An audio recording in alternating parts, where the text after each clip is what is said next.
Isang umaga ay nagpapaalam na sa akin si Kappa Girl dahil papasok siya ng school.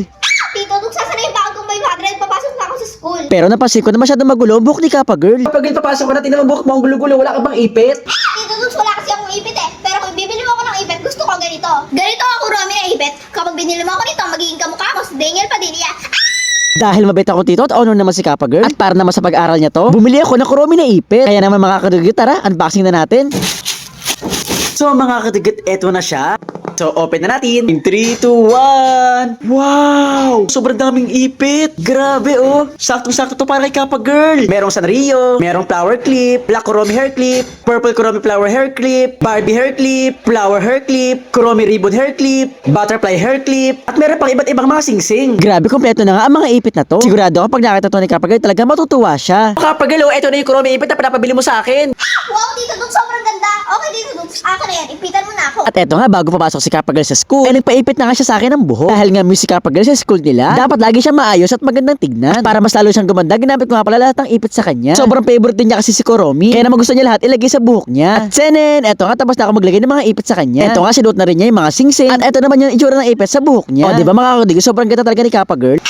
Oh, di ba, Tito Dug? Sobrang ganda ko na. Okay, Tito Dug, sa akin na yung baon mong 500. Pasok na ako sa school. Papakita ko to sa mga classmate ko. Bye! Okay, Kappa Girl, ingat! Mga kadigit, tingnan niyo isang flower, oh, ang galing. Yung lumalabas na bubble, sobrang dami. Mukhang saya-saya, oh. Tapos sa gabi, pwede rin siya maging lamp, pwede siya maging ilaw. Wow, grabe, sobrang ganda. Kaya mga kadigit, tara, try natin yun. Tenen! So mga kadigit, ito nga, umorder na ako sa flower bubbles. Mga kadigit, tara, unboxing na natin. Woo! So mga kadigat, eto siya. Yun nga lang, sira yung box. Pero okay lang. Importante hindi siya sira. Okay, eto siya. Eto yung sunflower. At eto naman yung patungan siguro ito ng sunflower. At eto naman yung bubble solution niya, kung ano naman tawag dito. Wow! Meron siyang battery, pero rechargeable. Hindi na tayo bibili ng battery ng paulit-ulit kasi rechargeable yung battery. Ayan no, ito yung itsura niya. So ngayon, tara, buuin na natin. Ayan, ilagay na natin. Ganyan. Ikot-ikot lang. Ikot. Ikot. Eto, saan to? Ah, dito pala sa likod. Yun, kailangan pala itodo. Kaya ganito siya. Buksan lang natin itong likod dahil lagyan natin yung battery. Ayan, lagyan natin yung battery.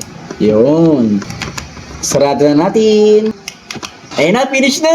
So ito na mga kidot, tara. Try na natin. 3, 2, 1. Ba't lang namalabas na bubbles? Pero na, ayun. Wow! Nailaw pa, ang ganda. Wow!